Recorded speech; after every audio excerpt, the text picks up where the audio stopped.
Hi అండి. నమస్తే. నేను మీ Sonia. Welcome back to our channel smart Soni Shiva. ఈరోజు మన వీడియోలో జొన్నలతో ఒక మంచి రెసిపీని చూపించబోతున్నాను. అదే జొన్న దోసల రెసిపీ అనమాట. చాలా ఈజీ రెసిపీ అండి. చాలా టేస్టీగా ఉంటుంది. అలాగే వెయిట్ లాస్ అవ్వాలనుకునే వాళ్ళకి ద బెస్ట్ రెసిపీ అనమాట. దీనికి కాంబినేషన్గా ఆయిల్ లెస్ చట్నీని కూడా చూపించబోతున్నాను. చాలా చాలా ఈజీ ప్రాసెస్లో చేసుకోవచ్చు. జొన్నలతో చేస్తున్నాం, టేస్టీగా ఉండదేమో అనుకుంటున్నారేమో. టేస్ట్లో మాత్రం ఎలాంటి కాంప్రమైజ్ అవ్వాల్సిన అవసరమే లేదు. చాలా చాలా టేస్టీగా ఉంటుంది. అలాగే ఈ సమ్మర్స్లో దోశ పిండి కానీ, ఇడ్లీ పిండి కానీ పులుస్తూ ఉంటుంది కదా ఎక్కువగా. వాటికి మంచి టిప్స్ ఈ వీడియోలో చెప్తానన్నమాట, ఓవర్గా పులవకుండా ఉండటం కోసం.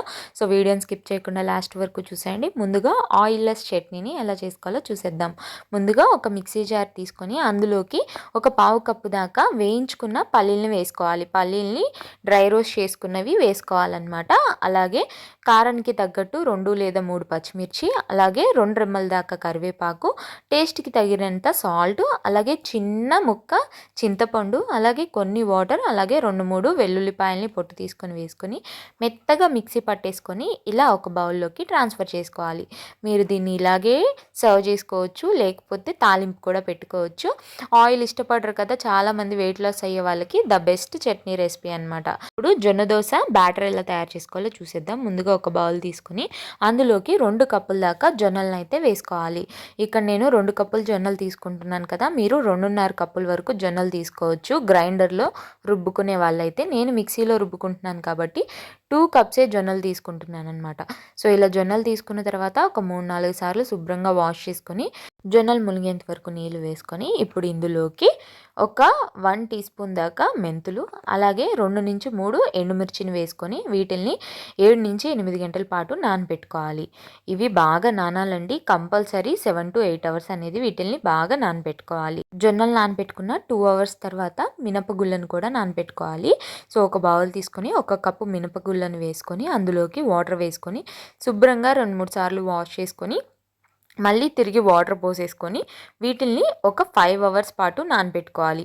మనం జొన్నలు 7 అవర్స్ నానాలని చెప్పాను కదా, సో ఇవి మినపగుళ్ళు అనేవి 5 అవర్స్ నానితే సరిపోతుంది. దాన్ని బట్టి మీరు వీటిల్ని నానబెట్టుకోండి.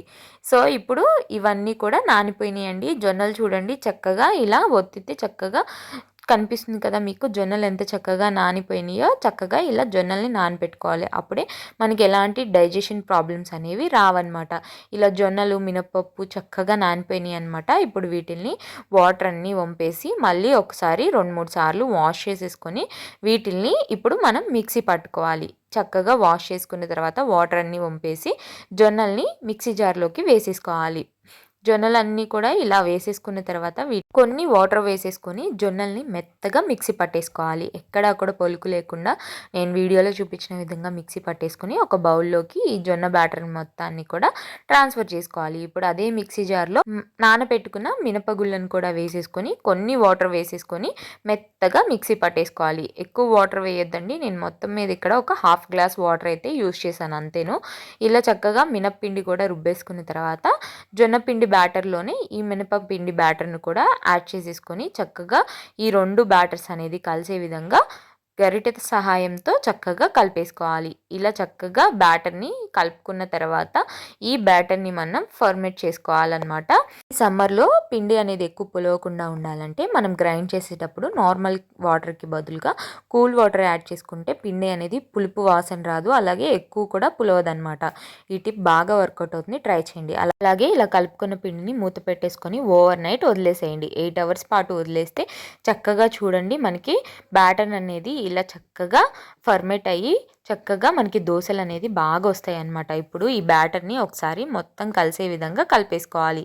ఈ దోశ బ్యాటర్ మొత్తం కలిపేసుకున్న తర్వాత ఇప్పుడు ఒక బౌల్లోకి మీకు ఎంత దోశ పిండి కావాలో అంత పిండిని ఈ బౌల్లోకి ట్రాన్స్ఫర్ చేసుకోవాలి. ఇలా చక్కగా మీకు కావాల్సినంత దోశ బ్యాటర్ని తీసేసుకొని మిగిలింది ఫ్రిడ్జ్లో చక్కగా ఒక 2 డేస్ పాటు స్టోర్ చేసుకోవచ్చు అనమాట. ఇప్పుడు ఈ బ్యాటర్లోకి రుచికి సరిపడా ఉప్పు, అలాగే కొన్ని వాటర్ వేసేసుకొని మనం నార్మల్ దోశ బ్యాటర్ ఎలా అయితే కలుపుకుంటామో సేమ్ అలాగే వీటిల్ని చక్కగా కలిపేసుకోవాలి. ఇలా మొత్తాన్ని దోశ బ్యాటర్ని రెడీ చేసుకున్న తర్వాత ఇప్పుడు స్టవ్ మీద పాన్ పెట్టేసుకోవాలి. దోశ పాన్ పెట్టేసుకొని దోశ పాన్ హీట్ అయిన తర్వాత కొంచెం ఆయిల్ని అప్లై చేసుకొని ఈ దోశ బ్యాటర్ని చక్కగా దోసలు వేసేసుకోవాలి. మీకు మెత్తగా కావాలంటే కనుక దోసలు ఇలా ముందుగా ఆయిల్ అప్లై చేసుకొని తర్వాత దోస బ్యాటర్ని వేసేసుకొని మళ్ళీ ఆయిల్ని వేసుకొని మీడియం టు హై ఫ్లేమ్ని పెట్టేసుకొని కాల్చుకుంటే మీకు మెత్తటి దోసలు వస్తాయి. అదే మీకు క్రిస్పీగా దోసలు కావాలంటే కనుక ఆయిల్ ఏమీ వేయకుండా డైరెక్ట్గా ప్యాన్ మీద దోస బ్యాటర్ వేసేసుకొని దోసలా వేసుకొని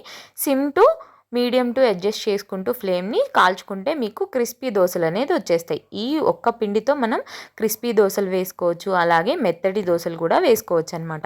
చక్కగా మీకు ఎన్ని దోసలు కావాలో అన్ని దోసలు వేసుకొని మనం రెడీ చేసుకున్న చట్నీతో సర్వ్ చేసుకోవడమే. అంతేనండి, ఎంతో హెల్తీ అయినా టేస్టీ అయినా జొన్న దోసలు అయితే రెడీ అయిపోతాయి. టేస్ట్ చాలా చాలా బాగుంటుంది. తప్పకుండా ట్రై చేయండి. వెయిట్ లాస్ అవ్వాలనుకునే వాళ్ళకి ద బెస్ట్ రెసిపీ అనమాట. సో తప్పకుండా ట్రై చేసి ఎలా వచ్చిందో మీ ఫీడ్బ్యాక్ని నాతో షేర్ చేసుకోవడం అసలు మర్చిపోదు. ఈ వీడియో అయితే నచ్చిందని అనుకుంటున్నాను. వీడియో నచ్చితే వీడియోని లైక్ చేయండి, మీ ఫ్రెండ్స్ అండ్ ఫ్యామిలీ రిలేటివ్స్కి షేర్ చేయండి. ఇంకా ఇలాంటి ఎన్నో ఈజీ అండ్ క్విక్ రెసిపీస్ కోసం ఈ smart Soni Shiva channel subscribe చేయండి. ఈ వీడియో అయితే ఇంతే, మరొక మంచి వీడియోతో మళ్ళీ మీ ముందుకు వచ్చేస్తాను. అంతవరకు సెలవు. Bye all. Thanks for watching.